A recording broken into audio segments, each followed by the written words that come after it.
एक आदमी था, उसके 3 बेटे थे। उसने उन्हें बुलाकर कहा, मैं बूढ़ा हो गया हूँ, मेरा अंत पास आ गया है। मेरे पास दौलत नहीं है, पर मैं मरने से पहले तुम तीनों को कुछ देना चाहता हूँ। जो कुछ तुम्हें दूंगा वो कीमती नहीं है, पर ये तुम पर निर्भर करेगा कि तुम मेरी दी हुई चीजों से क्या फायदा उठाते हो।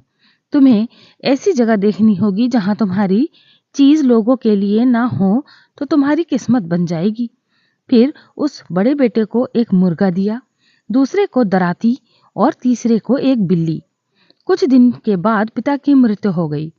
सबसे पहले बड़ा लड़का अपने मुर्गे के साथ निकल पड़ा, पर वो जहां भी जा रहा था उसे दूर से ही मुर्गा दिखाई दे जाता था। गांव में बहुत से मुर्गों के बांग देने की आवाज सुनाई देती थी। उसका मुर्गा कोई नई चीज नहीं था, इसीलिए उसके पास पैसे बनाने का कोई तरीका नहीं था। आखिर में वो एक ऐसी जगह पहुंचा जहां के लोगों ने मुर्गे के बारे में कभी सुना भी नहीं था, ना ही उन्हें वक्त का पता चलता था।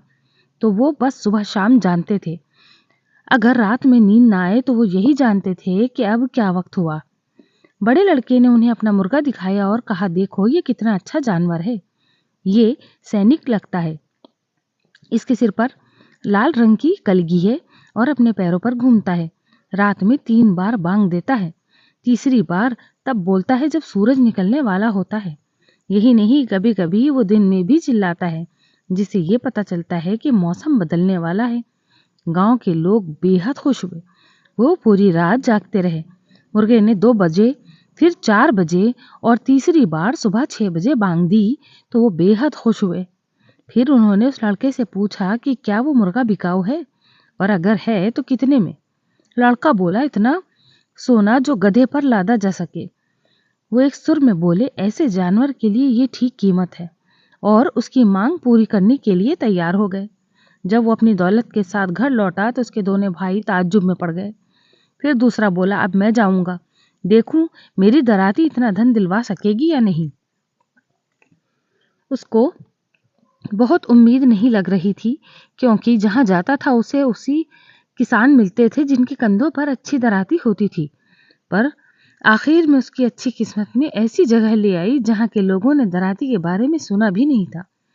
वो जब फसल तैयार होती थी तो लोग खेतों में जाकर खींच खींच कर उखाड़ते थे, पर इसमें बहुत मेहनत पड़ती थी और काफी खेती बर्बाद हो जाती थी। वो आदमी अपनी दराती से काम करने लगा। उसने उनकी पूरी फसल इतनी जल्दी काट दी कि लोगों के मुंह ताज्जुब से खुले रह गए। वो इतनी अच्छी चीज के लिए कोई भी कीमत देने को तैयार हो गए। उसने दराती के बदले में सिर्फ इतना सोना मांगा जो घोड़े पर लादा जा सके। अब तीसरे भाई की इच्छा हुई कि वो भी देखे कि उसकी बिल्ली किस काम आएगी। पहले उसके साथ भी वही हुआ जो उसके बड़े भाइयों का हुआ था। बड़े शहर में उसे कोई सफलता नहीं मिली। हर जगह बहुत सी बिल्लियां थी।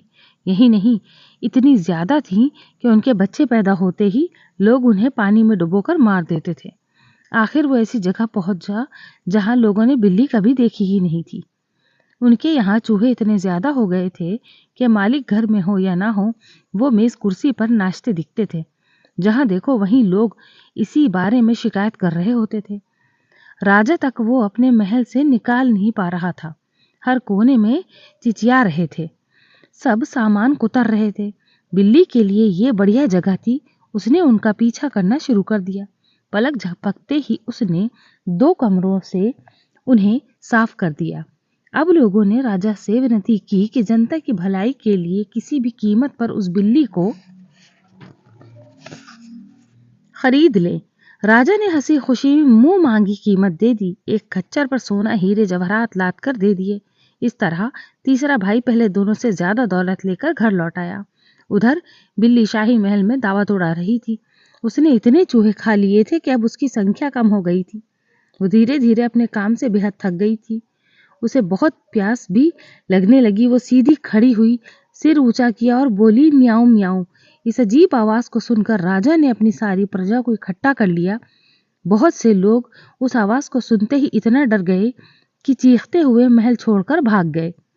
राजा ने अब एक बड़ी सभा बुलाई ताकि ये तय किया जा सके कि आगे क्या करना चाहिए। बहुत बहस के बाद ये फैसला किया गया कि बिल्ली के पास एक दूत भेजा जाए जो उसे ये चेतावनी दे कि वो फौरन महल छोड़ दे, नहीं तो उसे जबरदस्ती निकाला जाएगा। सलाह देने वाले कहने लगे, इससे तो हम चूहों को सह लेंगे, क्योंकि हमें उनकी आदत भी है। चूहों से पीछा छुड़ाने के लिए अपनी जान खतरे में नहीं डालेंगे। दूत ने जाकर बिल्ली से पूछा, क्या तुम महल छोड़ने को तैयार हो? पर बढ़ती प्यास से परेशान बिल्ली कोई और जवाब न देकर सिर्फ म्याऊं म्याऊं कर रही थी। दूत को लगा कि वो नहीं नहीं कह रही है। उसने जाकर राजा को यही जवाब सुना दिया। राजा ने तोपें लगवाई, हर तरफ से महल पर आग बरसने लगी। जब आग बिल्ली के कमरे तक पहुंची तो वो खिड़की से बाहर कूदी और भाग गई, पर घेरा डालने वालों ने उसे भागते हुए नहीं देखा। इसीलिए वो बार बार वार करते रहे और आखिर महल जलकर धूल में मिल गया।